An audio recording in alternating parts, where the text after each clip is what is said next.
Hi, my friend. It's Pat Sloan here. Welcome to day 2 of the Gratitude and Grace Tour. This is also Tackle It Tuesday, so we will be doing both of those things. I will find some things. Well, I won't find them. I already know what they are. Some things just that I want to look through for Tackle It Tuesday.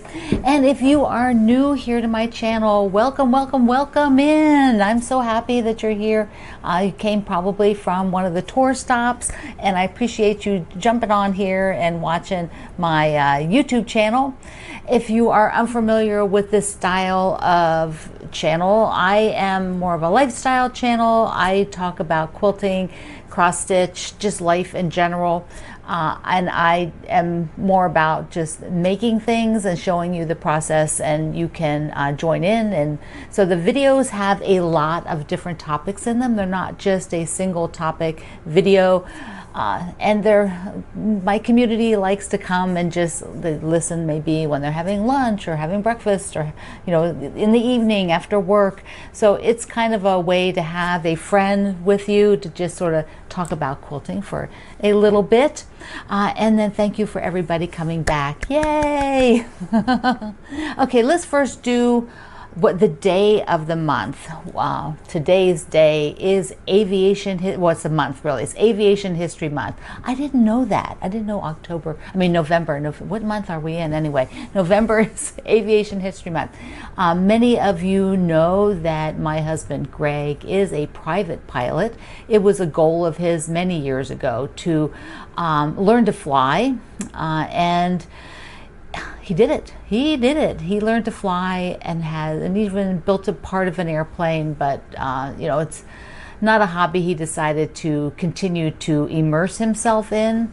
So he's not an active pilot right now, but he does have his private pilot's license, which doesn't expire.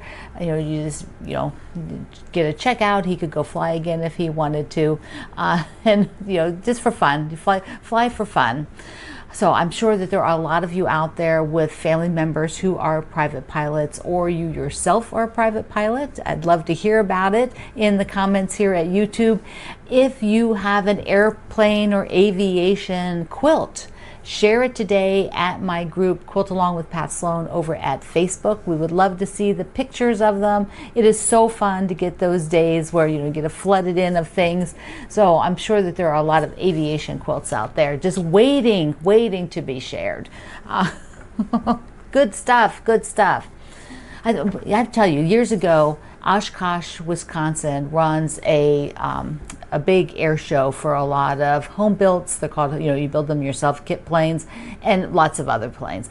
And 2 or 3 different years we went to Oshkosh to that event. And the one year, there was a museum there that had a show of aviation quilts early on when I was first learning to quilt. So it was so exciting to find quilts among all the airplanes. A lot of airplane stuff at that thing. Okay, who do we have on the tour today? Today, we're going to start out. My tour is usually a lot of people that I know, and then I try to add in somebody to my tour that is new to me. And I am so excited for you to meet Sarah Folks of Snugglebugstitching. And she is a Benertex ambassador, which is how I know of her.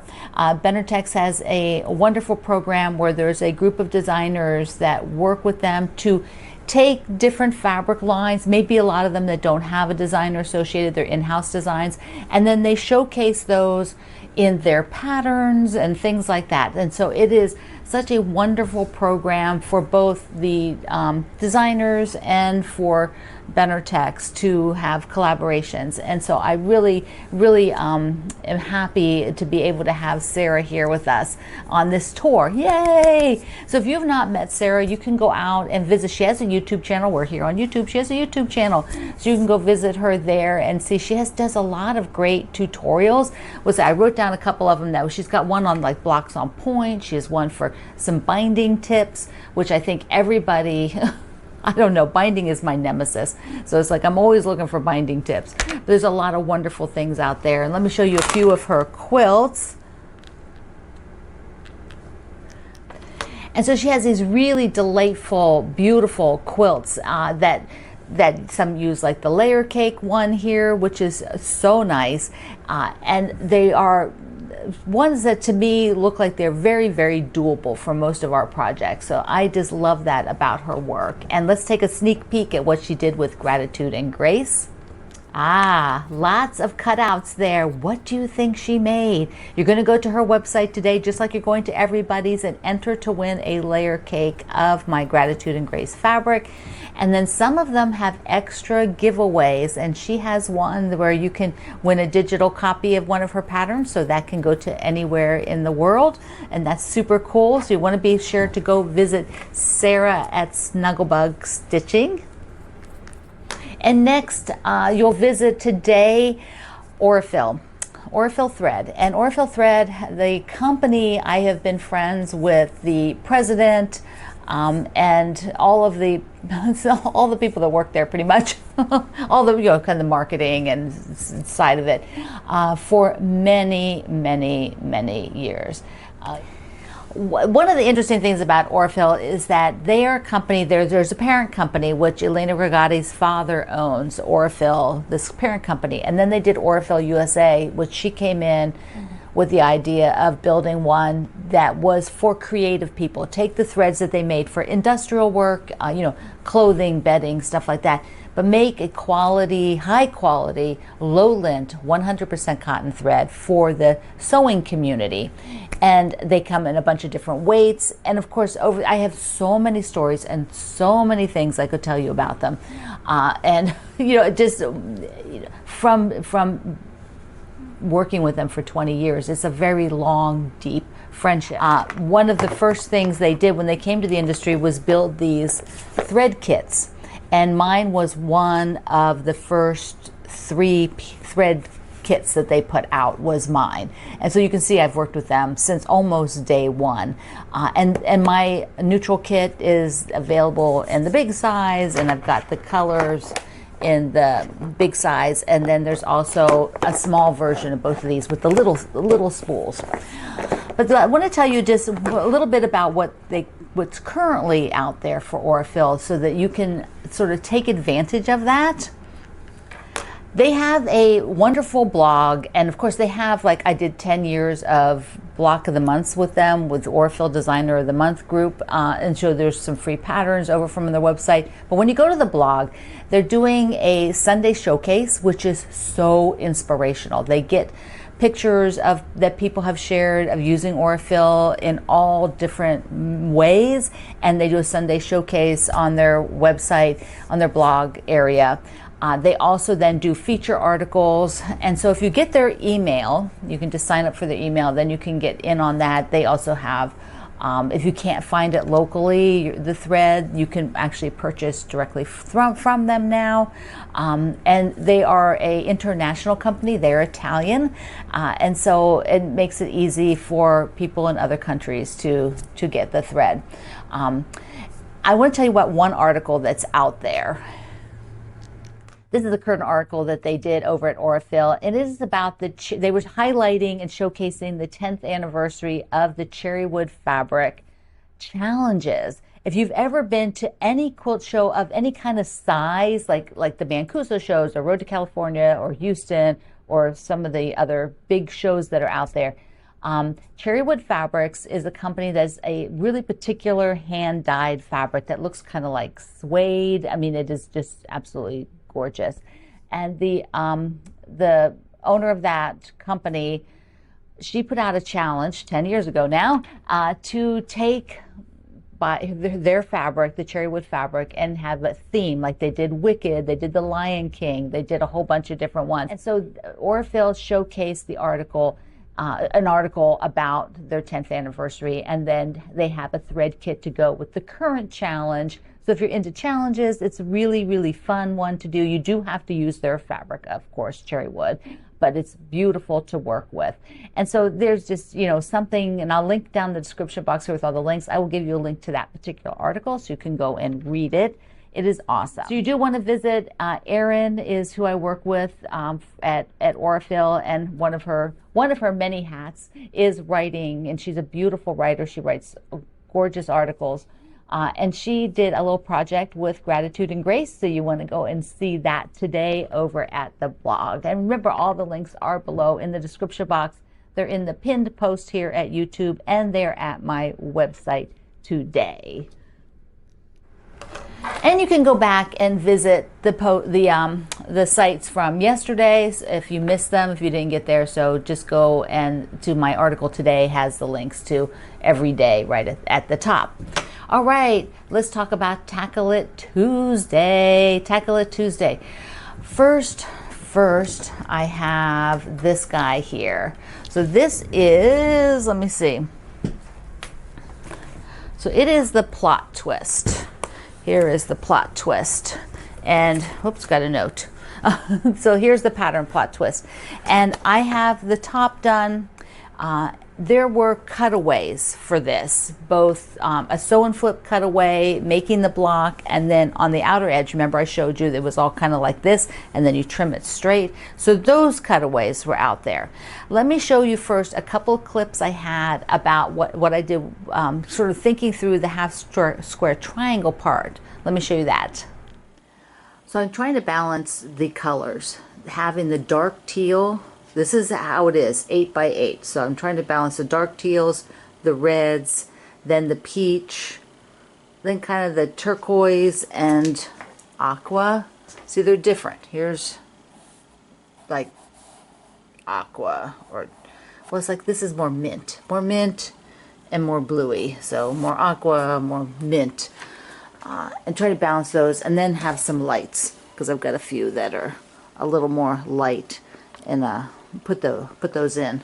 So just shuffling things around a tad, getting that color, and then remember it's going to go on point on my table. That's kind of how I'll see it when I come into the dining room this way. I'll have it on point.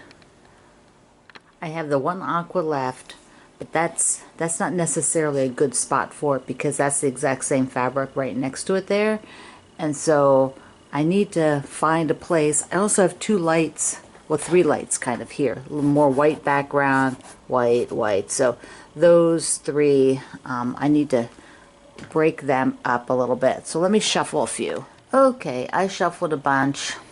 Yeah, quite a few. Well, more than I can show there. And I think I'm pretty good. I'm just going to let it sit for a while. Maybe take a picture. Because, you know, there are only so many fabrics. And once you move a few, then you end up getting stuck with fabrics that are the same fabric, you know, next to each other again. And so even though I kind of have a green and a blue that maybe I'd just like those switched a little bit, I'll see if I can do that. Well, I shuffled a little bit in here. All right, now I'm leaving it. Here's what I did with the first cutaways. So those half square triangles. And I am going to put, I think it's a 2-inch wide border, and I have the coffee cups, which is directional, and I will do so that they are all lined up. So they'll have a line like this, and then sideways, you know, they'll be like that all the way around. So this I'll put on my dining room table for Christmas this year.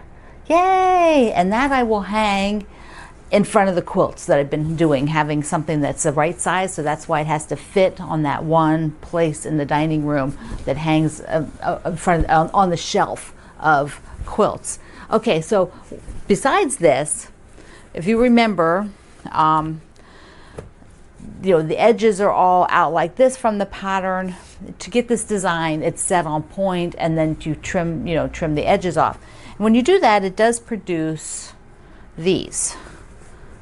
Well, there were two of them, and I sewed them together so that I could get a bunch to make a row for the backing. I think that's what I'm going to do. So I sewed, there were triangles, so they were, you know, basically half. They were half like that. This was what was cut away when I trimmed the side, you know, like this.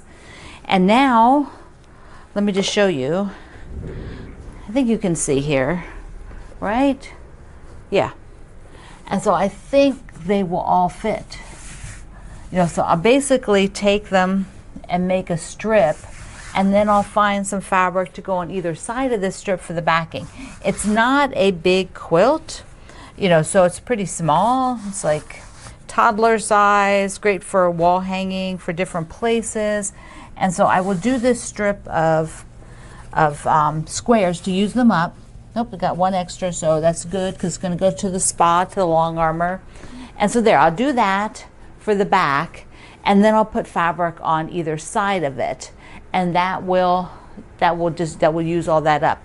Then all I have left will be these two things. So I will just put these in the part center. So that's where those will go. And then I have some extra squares that didn't get used. And so those, let me just sit a second. So the extra squares I'm going to cut into the binding. So I did put, you can probably see it here. Wait a second, let me just get the other camera. There, you can see this now. And that one looks funky only because it was a light here, you know, versus like a dark one where you could see the difference. You can see here, right? Here's these two, and because it was a light background, that's why it looks a little bit different. But I'll be sure that that one is like hanging off the edge, you know. So I have a little bit of waste still on either side. But what I did was put a little bit of a border on here, just to sort of lock in all of those edges for going to the long arm, and just for myself. And then I'll put binding on. Yeah, I think this is going to work. Just taking all of these, and there'll be a lot of lights, which I could also use a little bit of this pink that's extra too, because there'll be a ton of this left too. So I will use that and make my binding, unless I change my mind, which I could do. I could change my mind and just find something else I already have that works with it. But I'm not buying any more of the fabric, so I have to figure out what I have there. Okay, the other thing I wanted to do, which I think will be pretty fun, is I want to show you that those Halloween blocks. I want to put them on the wall because I have yet to do that. So let's do it. On Halloween, when I showed you the blocks I had done for this, I kept thinking in the back of my head, there's one more, and it was this guy here, the book, because actually I had it in my travel bag when I would go on the road, and that's where I was hand stitching most of this. And so here's this one, but it's not finished. So I thought, but it's close. It is close. You can see the back. So even though it's fused, you can see that there's, you know, not tons of, you know, just the book itself, but the wand and the stitching need to be done. So it says spells. But I thought, you know what? I have not put these up on the wall in forever. So I'm going to do that. I'm going to go and put them out kind of, you know, where they are. I do not have which one don't I have? I just don't have the house, I guess. And who knows? Maybe I'll do the house. It's kind of cute. I don't know what I was thinking about for it. I don't think I had backgrounds picked. I have a background for each of these cut, but not the fabric for on top. So I have to see them all together. So I'm going to go and put them up, and let's see what they look like. Wow, wow, wow, wow. Look at that. Look at that. So so you see this, right? See this, and I did not do the second ghost yet. There was another bat, the house, and of course, the bones, Mr. Bones. But I just think this is awesome. It would need a little bit of something if I don't do the house, like a little bit of spacer there, which could do a little patchwork. And then they would all need a little bit of spacers to get them, you know, sewn in, you know, some sort of rows, probably like this, and then like that. And then I'd still like to do this scallop border, so I have to do some math to figure out, you know, how many would go across for this image. Still probably similar because it's about that same. Well, no, it's like this. I think it's this much shorter, and then not as tall. So it'd still be kind of a rectangle, but that's a great wall hanging size. Oh my gosh. And the fabrics I use, different background fabrics. Remember I said I picked them a long time ago. So there is kind of a checkerboard, a lot of sort of interesting textures. There's a plaid, it's actually brushed cotton, so it feels kind of like flannel. There's another sort of tapestry, and here's a great big roses, stripe. And then this is a repeat of up there. Big circles. Here's a batik. It's a black batik. This is a batik here. Just, oh, so fun. So fun. Yeah, I'm loving that. Okay, I'm definitely 2025. This is going to be done for Halloween. Well, that is so fun. I seriously have not had it up on the wall in like so long. I had no idea. I had no idea how many were actually done or how they would kind of look together. But that plan works out pretty good.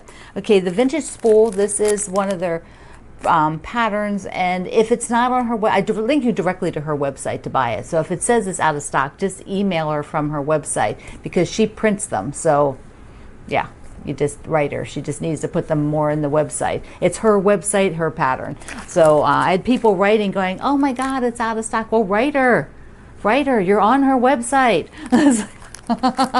It is such a cool pattern. I am happy. That is so neat. So neat. I do kind of like that other ghost though. I don't know. I could be convinced to make the second ghost and put it over there by the candelabra. Sounds like a mystery, doesn't it? Where was the ghost by the candelabra? Mystery dinner theater.